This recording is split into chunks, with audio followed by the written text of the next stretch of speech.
100가지 직업을 탐구하기 위해서 전국을 돌면서 많은 분들을 만나 뵙고 있습니다. 오늘은 어떤 분과 이야기하게 될까요? 자기소개 부탁드립니다. 안녕하세요. 한국 스마트 빌리지 협회 이사회 의장을 맡고 있는 심정우라고 합니다. 어떤 일을 하는 겁니까?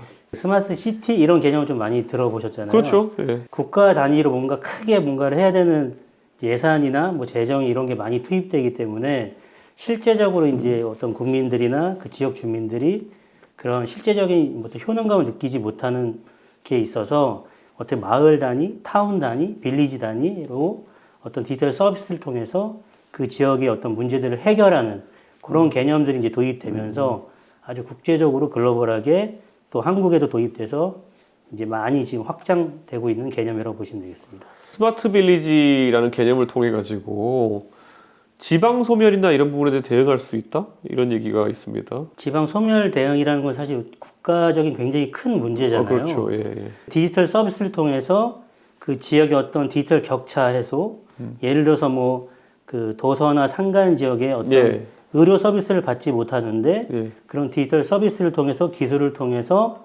원격을 통해서 어르신들의 건강도 챙기고 하는 그런 서비스를 할 수 있다고 보시면 되겠습니다. 그래서 아주 큰 물줄기를 막을 수는 없지만 그래도 최소한 일부분들을 해결해 갈 수 있는 어떤 그런 기술적인 서비스라고 보시면 되겠습니다. 그런 원격 의료나 이런 것도 방금 좀 말씀해 주셨는데 이런 게 사실 규제나 아니면은 직역 간의 갈등 이런 것 때문에 실현되기 어려운 주제 중에 하나거든요. 매우 어렵죠. 근데 이런 규제를 많이 겪으실 것 같은데 어떻게 보면 대한민국은 인터넷 강국으로 도약했는데 그 위에 모바일 시대가 오고 지금 이제 블록체인 시대까지 오면서 사실은 많은 어떤 지능 정책이나 이런 어떤 법들이 지금 약간 발목을 잡는 형국이고요.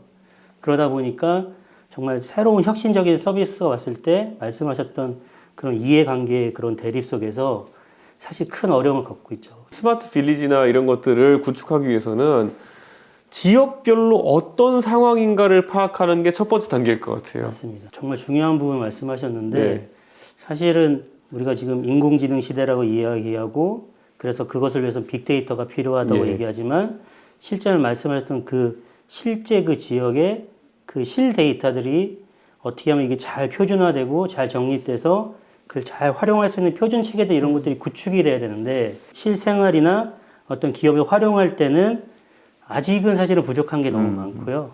그런 부분들을 더디지만 조금씩 체계적으로 만들어 가고 있다라고 보고는 있습니다. 민간 협회나 이런 곳에서 접근하려 그러면은 잘 안 주겠죠. 맞습니다. 매우 한계가 있죠. 도움이 필요하고 소멸 위기에 있는 곳들이나 이런 곳들은 오히려 지자체는 걸 숨기려고 하지 않을까. 그건 맞는 말씀입니다. 그러니까 사실은 문제를 드러내서 더 문제가 되는 경우가 많기 때문에 그렇죠.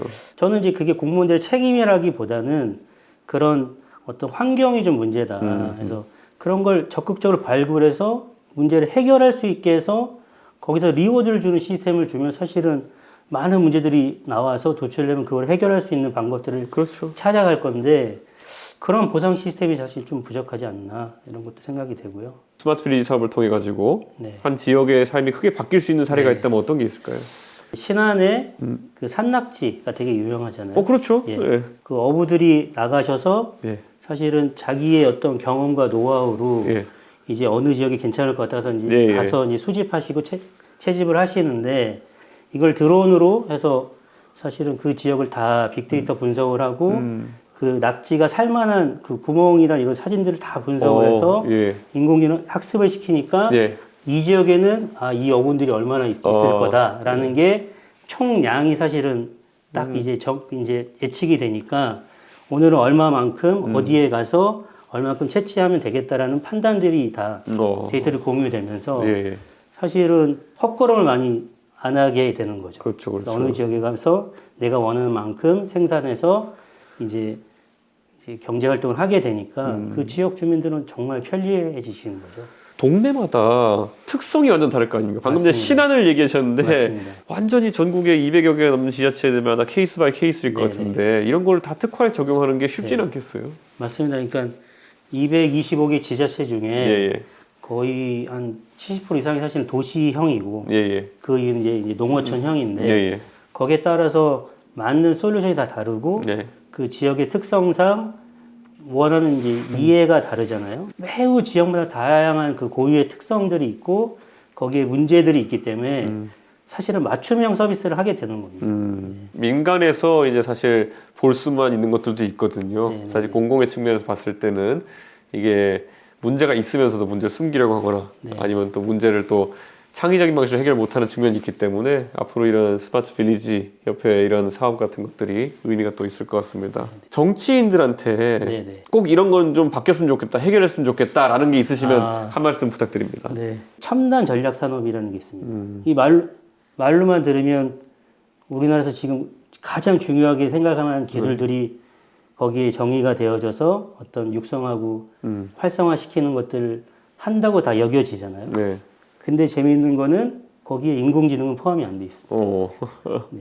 법이 이렇게 파편화돼 있고 네, 그렇죠. 주무부처가 달라서 보는 관점이나 이런 게 다르기 때문에 이제 그런 부분에서 사실은 컨트롤 타워나 그러니까 어떤 이런 기술적인 거는 사실은 그런 통합을 통해서 사실 국가가 정말 전략적으로 밀 수 있는 기술들을 발굴해서 미래를 대비하는 그런 제도들이 정말 정착이 되면 좋겠습니다. 그러니까 시장이라는 건 사실 예측 가능하게 해줘야. 그렇죠. 네. 거기서 사실 준비하고 도전하는 건데. 국가가 어느 방향으로 간다가 명확해져야 거기에 대한 민간 투자나 맞습니다. 아니면 연구가 진행될 수 있는 것인데. 맞습니다. 그런 부분을 좀 잘 정리해 주시면 너무 고맙겠습니다.